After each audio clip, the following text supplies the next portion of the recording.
Hello, അപ്പോൾ എന്തൊക്കെയുണ്ട് നിങ്ങളുടെ വിശേഷം? സുഖമാണോ? അപ്പോൾ ഇന്നത്തെ വീഡിയോയിൽ കുറച്ച് കാര്യങ്ങളൊക്കെ ഞാൻ ഇൻക്ലൂഡ് ആക്കിയിട്ടുണ്ട്. അതിലേറെ വിശേഷങ്ങളൊക്കെ ഉണ്ട്. നിങ്ങളുടെ എല്ലാവരുടെയും പരാതി ഞാൻ ഇന്ന് ഈ ഒരു വീഡിയോയിലൂടെ തീർക്കുന്നുണ്ട്. വീടിൻ്റെ ലെങ്ത്ത് പരമാവധി ഉണ്ട് കേട്ടോ. നിങ്ങൾക്ക് അതെല്ലാം പരാതി. അതേപോലെ തന്നെ അടിപൊളി ഫിഷ് ഫ്രൈയുടെ റെസിപ്പിയൊക്കെ ഇതിൽ കാണിക്കുന്നുണ്ട്. വീഡിയോ കംപ്ലീറ്റ് ആയിട്ട് കാണാൻ പറ്റുമെന്നുണ്ടെങ്കിൽ കണ്ടിട്ട് ഉണ്ടെങ്കിൽ ഒന്ന് കമൻ്റ് ആക്കളി. ഇന്നത്തെ വീഡിയോയിലെ വിശേഷങ്ങളൊക്കെ നിങ്ങൾ കണ്ടോളി, കാണാൻ പോകുന്നേ ഉള്ളൂ. അപ്പോൾ ഇതാ കിണ്ണത്തപ്പം ഇഷ്ടമുള്ളവരുണ്ടെങ്കിൽ ഒന്ന് കമൻ്റ് ആക്കണേ. അങ്ങനെ ഒരു ഇഷ്ടമല്ല, ഒരുപാട് ഇഷ്ടമുള്ളവരുണ്ടെങ്കിൽ ഇന്ന് ഞാൻ ഏലക്കായൻ്റെ പൊടി ചേർത്തിട്ടുള്ള ചായ ഒന്ന് റെഡിയാക്കുന്നത്. കിണ്ണത്തപ്പം ബേക്കറിയിൽ നിന്ന് വാങ്ങിയതല്ല. അതായത് ഇപ്പോൾ ഇടയ്ക്കിടയ്ക്ക് ഇങ്ങനെ തറവാട്ട് ഇതെല്ലാം ഉണ്ടാക്കുന്നുണ്ട് തോന്നുന്നു. പിന്നെ അന്ന് ഉമ്മ അവിടെ ഉണ്ടായില്ല. അപ്പോൾ ഉമ്മ വരുമ്പോൾ കൊണ്ടുവന്നിയാന്ന്. പിന്നെ ഞാനെന്താ ചെയ്തത്, രാവിലെ എണീച്ചിട്ട് ഉമ്മാൻ്റെ അടുത്ത് പോയിട്ട് ഉമ്മാൻ്റെ വീട്ടിൽ പോയിട്ട് കിച്ചണിൽ പോയിട്ട് 2 പീസ് എടുത്തിട്ട് ഒന്നേ എടുക്കാൻ കഴിഞ്ഞിട്ടുള്ളൂ. അപ്പോൾ ഉമ്മാനെ 2 എടുത്ത് വന്നത് എനിക്ക് ഭയങ്കര ഇഷ്ടമാണ്. കിണ്ണത്തപ്പം എന്ന് വെച്ചാൽ ജീവനാണ്. പക്ഷെ നമ്മൾ ബേക്കറിൽ നിന്ന് വാങ്ങൂല, ഉണ്ടാക്കുന്നതാണ്. രാവിലെ തന്നെ പുഴമീനും കൊണ്ട് വന്നിട്ട് ഉമ്മാൻ്റെ അടുത്ത് വന്നിട്ട് ഇങ്ങനെ കൂക്കി വിളിക്കുന്നുണ്ട്. അത് ഞാൻ ഇവിടുന്ന് കേട്ടിട്ട് ഞാൻ ചോദിച്ച് എന്താ മീൻ എന്ന് വെച്ചാൽ പറഞ്ഞ് ഇങ്ങനെ കച്ചിയാ കുച്ചിയാ എന്തോ പറഞ്ഞു. ഞാൻ പറഞ്ഞു എന്നാൽ പിന്നെ എനിക്ക് വേണ്ടാന്ന് പറഞ്ഞു. എന്നിട്ട് പറഞ്ഞു വാങ്ങിക്കോ നല്ല മീൻ അതെല്ലാം പറഞ്ഞ്. പിന്നെ എൻ്റെ മനസ്സിൽ തോന്നി പിന്നെ രാവിലെ തന്നെ ഒരാളെ കഷ്ടപ്പെട്ടിട്ട് നടന്ന് വന്നതല്ലേ, വാങ്ങിക്കോ അവർക്കൊരു കച്ചവടം കിട്ടിക്കോട്ടെ എന്ന് വിചാരിച്ചിട്ട് അങ്ങനെ വാങ്ങി നോക്കുമ്പോൾ നല്ല തന്നെ കേട്ടോ, നല്ല ടേസ്റ്റ് ഉണ്ട്. ഈ ഒരു മീൻ പൊരിച്ച് നോക്കുമ്പോൾ പേരറിയില്ല കേട്ടോ, എന്തോ ഒരു പേര് പറയുന്നിട്ടുണ്ട്, ശരിക്കും സംഭവം മനസ്സിലായിട്ടില്ല. പിന്നെ ഇത് മുറിക്കാനേ ഉള്ള ശക്തി തേച്ച് എടുത്തിട്ടുണ്ട് കേട്ടോ. അങ്ങനെ ഇതാ നല്ലോണം വാഷ് ചെയ്തിട്ട് നല്ല സുന്ദര കുട്ടപ്പനാക്കിയിട്ട് ഇവിടെ വെച്ചിട്ടുണ്ട്. ഇനി അതിലേക്കുള്ള മസാല തേച്ച് പിടിപ്പിക്കാനൊക്കെ ഉണ്ടല്ലോ. അപ്പോൾ മസാല പിടിപ്പിക്കാൻ വേണ്ടിയിട്ട് ഇതാ ഞാനൊരു മിക്സിയുടെ ജാർ എടുത്തിട്ടുണ്ട്. അതിലേക്ക് ഇഞ്ചി, വെളുത്തുള്ളി, ചെറുജീരകം, 3-4 ചുവന്ന മുളക്, കറിവേപ്പിലൊക്കെ ഇട്ടിട്ട് മിക്സിയുടെ ജാറിൽ നല്ലോണം ഒന്ന് അടിച്ചെടുക്കുക. അപ്പോഴേക്കും എൻ്റെ ചോറൊക്കെ റെഡിയായിട്ട് ഞാനിവിടെ അടിപൊളിയായിട്ട് വാർത്ത് വെച്ചിട്ടുണ്ട്. ഞാൻ കന്നിക്കാലത്തിൽ അങ്ങനെ വാർക്കാറില്ല. ഇങ്ങനെ കൗണ്ടർ ടോപ്പിലൊരു പാത്രം വെച്ചിട്ട് അതിലാണ് ഇങ്ങനെ കമിഴ്ത്തി കൊടുക്കാറ്. പിന്നെ അങ്ങനെ ഇതാ പൊടിപ്പിച്ച് വെച്ചിട്ടുള്ള ആ ഒരു മസാല അത് ഫിഷിലേക്ക് ചേർത്ത് കൊടുക്കുന്നുണ്ട്. ഇനി ഇതിലേക്ക് ആവശ്യത്തിന് ഉപ്പ് ചേർത്ത് കൊടുക്കുക, ആവശ്യത്തിന് മഞ്ഞൾപ്പൊടി ചേർത്ത് കൊടുക്കുക, ആവശ്യത്തിന് റെഡ് ചില്ലി പൗഡർ ഉണ്ടല്ലോ അതും കൂടി ചേർത്തിട്ട് നല്ലോണം കൈ വെച്ചിട്ട് നല്ലോണം യോജിപ്പിച്ചെടുത്തോളൂ. ഈ ഒരു 15 മിനിറ്റിൽ ഇങ്ങനെ യോജിപ്പിച്ചെടുത്തിട്ട് അതൊന്ന് റെസ്റ്റ് ചെയ്യാൻ വേണ്ടിയിട്ട് വെക്കുക. അപ്പം നിങ്ങളൊക്കെ എന്നെ പോലെ ഇടയ്ക്കിടയ്ക്ക് വെള്ളം കുടിക്കുന്ന കൂട്ടത്തിലാണോ? ഞാൻ ഈ ഒരു കെറ്റിൽ നിറയെ വെള്ളം ചൂടാക്കിയിട്ട് അവിടെ വെക്കും. എന്നിട്ട് പകുതിയും മുക്കാലും വെള്ളം ഞാൻ തന്നെയാണ് കുടിക്കാറ്. മാഷാ അല്ലാഹ്. എൻ്റെ മക്കളൊക്കെ വെള്ളം കുടിക്കൽ വളരെ കുറവാണ്. അത് ഞാൻ പറയും വെള്ളം കുടിക്കുമെന്ന് പറയും. വെള്ളം കുടിച്ചാലെങ്കിൽ നമ്മളെ തടിക്കും മുഖത്തിനൊക്കെ നല്ല ഒരു എന്താ പറയുക ഒരു ഉണർവുണ്ടാക്കും. ഇടയ്ക്കിടയ്ക്ക് വെള്ളം കുടിക്കുന്നത് നല്ലതാണ്. പിന്നെ വെള്ളം കുടിക്കാണ്ടെന്നല്ലാന്ന് മുഖം ഇങ്ങനെ എന്താ പറയുക ഒരു ഉണർവില്ലാത്ത പോലെയെല്ലാം ഉണ്ടാവുക. അപ്പം നേരത്തെ മാറ്റി വെച്ചിട്ടുള്ള ഈ ഒരു മീൻ ഇനി പൊരിച്ചെടുക്കാനുണ്ട്. അപ്പം മീൻ പൊരിക്കുന്ന സമയത്ത് മീൻ പൊട്ടാണ്ട് നല്ല രീതിയിൽ തന്നെ കിട്ടണമെങ്കിൽ എണ്ണയിലേക്ക് ലേശം കടുക് ചേർത്ത് കൊടുത്താൽ മതി. ഇത് ഒട്ടുമിക്ക ആൾക്കാർക്കും അങ്ങനെ അറിയില്ല എന്ന് തോന്നുന്നു. അറിയുന്നവരുണ്ടാക്കും. ഇനി അറിയാത്തവരുണ്ടെങ്കിൽ നിങ്ങളിതൊന്ന് ട്രൈ ആക്കി നോക്കിക്കോ. ഫിഷ് നല്ല രീതിയിൽ പൊരിഞ്ഞ് കിട്ടും. അപ്പോൾ തലയൊന്നും ഞാനങ്ങനെ ഒഴിവാക്കിയിട്ടില്ല. തല ഞാൻ പൊതുവെ അങ്ങനെ എടുക്കാറില്ല. പക്ഷേ വലിയ മീൻ്റെതായതുകൊണ്ട് ഞാൻ അങ്ങ് എടുത്തിട്ടുണ്ട്. വെറുതെ അത് കളയണ്ടല്ലോ, അങ്ങ് പൊരിച്ച് തിന്നാലോ. എനക്കെന്ന് വെച്ചാൽ ഫിഷ് പൊരിച്ചെന്നെല്ലാം ഭയങ്കര ഇഷ്ടമാണ് കേട്ടോ. അപ്പോൾ അതിൻ്റെ കൂടെ ഞാൻ തലയും അങ്ങ് എടുത്ത്.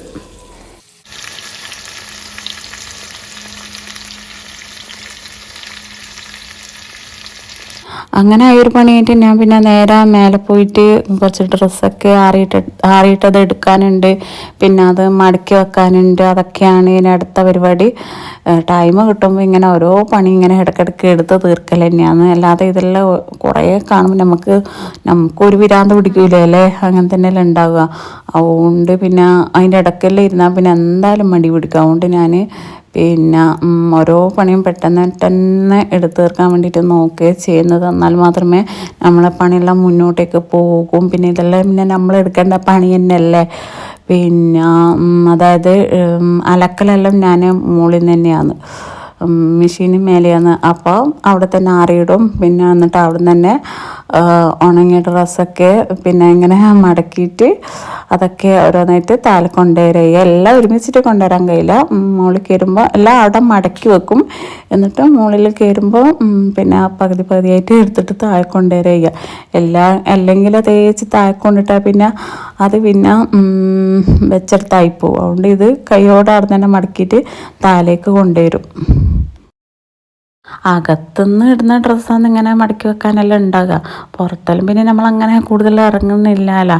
അകത്തുനിന്ന് ഇടുന്ന ഡ്രസ്സായാലും അത് മടക്കി വെച്ചാൽ പിന്നെ അത് നീറ്റിൽ അവിടെ കിടക്കുമല്ലോ. അല്ലെങ്കിൽ നമ്മൾ ഇടുന്ന സമയത്ത് എന്തായാലും ഒരു ചുളിവൊക്കെ ഉണ്ടാവും. അപ്പം നമ്മൾ അകത്തുനിന്ന് ഇടുന്ന ഡ്രസ്സിന് നമ്മൾ അയൺ ചെയ്യില്ലല്ലോ.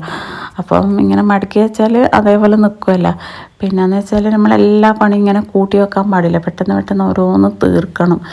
ഈ കുറേ കാണുമ്പോൾ നമുക്ക് എന്താ പറയുക, എന്തെന്നില്ലാതെ ദേഷ്യം തന്നാലെ പിടിക്കും. കഴിയുന്നതും രാവിലെ തന്നെ എല്ലാ പണികളും തീർക്കാൻ വേണ്ടിയിട്ട് നോക്കുക. എന്നാലേ നമുക്ക് മടിയുണ്ടാവില്ല, നമുക്കൊരാശ്വാസമാണ്, നമുക്ക് ഇങ്ങനെ ഫ്രീ ആയിട്ട് ഇരിക്കുകയും ചെയ്യുക. രാവിലെ മടി പിടിച്ച് കഴിഞ്ഞാൽ പിന്നെ പോയ തന്നെയാണ്. എന്തായാലും രാവിലെ തന്നെ തീർക്കുന്നതാണ് ഏറ്റവും നല്ലത്. എനിക്ക് അങ്ങനെയാണ് തോന്നിയത്. അങ്ങനെ ഞാൻ രാത്രിയൊക്കെ വേണ്ടിയിട്ട് കുറച്ച് മസാല ദോശ റെഡിയാക്കാമെന്നാണ് വിചാരിച്ചത്. അപ്പോൾ അതിൻ്റെ മാവാണ് ഇപ്പോൾ റെഡിയാക്കി വെച്ചിട്ടുള്ളത്. 2-3 ദിവസം എങ്ങനെ വിചാരിക്കുന്നു മസാല ദോശ റെഡിയാക്കണമെന്ന്. പക്ഷെ മെയിൻ കാരണം മറവിയാണ്. അപ്പോൾ ഇന്ന് ഓർമ്മ കിട്ടിയ പാട് രാവിലെ തന്നെ പച്ചരി എടുത്തിട്ട് വെള്ളത്തിലിട്ട് വെച്ച് പിന്നെ അപ്പോൾ അതിൻ്റെ മാവാണ് ഇപ്പോൾ റെഡിയാക്കി വെക്കുന്നത്. ഒട്ടുമിക്ക സ്ത്രീകൾക്കുമുള്ളൊരു പ്രശ്നമാണ് രാവിലെ കഴിക്കാൻ എന്താണ് ഉണ്ടാക്കുക, രാത്രി കഴിക്കാൻ എന്താണ് ഉണ്ടാക്കുക എന്ന് വിചാരിച്ചിട്ട് ഭയങ്കര ഒരു കൺഫ്യൂഷൻ ഇരിക്കും അല്ലേ. ഉച്ചക്കത്തത് പിന്നെ അങ്ങനെ പ്രശ്നമില്ല. ഉച്ചക്ക് പിന്നെ എന്തായാലും സാധാ ചോറ് തന്നെയാണ്. അതിനകത്ത് അല്ലെങ്കിൽ പിന്നെ മാറ്റിയിട്ട് വേറെ എന്തെങ്കിലും ബിരിയാണി ആയിരിക്കും. രാവിലത്തെയും രാത്രിയത്തെയും കാര്യമെന്ന് ഭയങ്കരം എന്താ ഉണ്ടാക്കാമെന്ന് ആലോചിച്ചിട്ട് ഞാൻ ചില സമയം മോളോട് ചോദിക്കും എന്താ ഉണ്ടാക്കാമെന്ന്. വെറുതെ എങ്കിലും ചോദിക്കും എന്താ ഉണ്ടാക്കാമെന്ന്.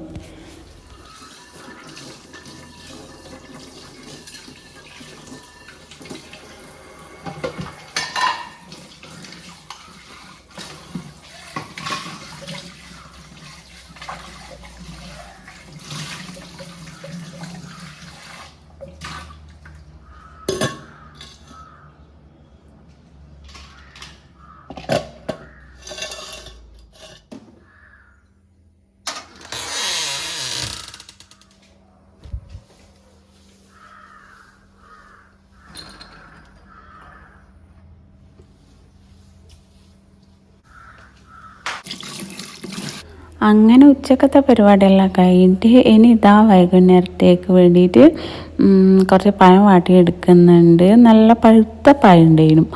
അതിന് നാളത്തേക്ക് വെച്ചാൽ പിന്നെ അതെന്തായാലും എടുത്ത് കളയേണ്ടി വരും. അപ്പം ഞാൻ കരുതി എന്തിനാണ് അങ്ങനെ കളയേണ്ട ആവശ്യമില്ലല്ലോ. അതങ്ങ് പഴം വാട്ടിയെടുത്താൽ പിന്നെ അതങ്ങ് എല്ലാവരും കഴിക്കുകയും ചെയ്യും. പോരാതെ പഴുത്ത പഴം വാട്ടിയെടുത്താൽ കഴിക്കാനും നല്ല ടേസ്റ്റ് ഉണ്ടാകും. പിന്നെ പൊരിച്ചതിൻ്റെ കൂടെയാണ് കൂടുതൽ ഇഷ്ടം. പക്ഷെ പറഞ്ഞിട്ട് കാര്യമില്ലല്ലോ. അങ്ങനെ പഴമാണ് വാട്ടിയെടുത്തത്. അങ്ങനെ വാട്ടിക്കൊണ്ടേയിരിക്കുമ്പോൾ അപ്പുറത്ത് നമ്മ പറയുന്നുണ്ട് ബത്താസ് പുഴുങ്ങുന്നുണ്ട് എന്ന് പറയുന്നുണ്ട്.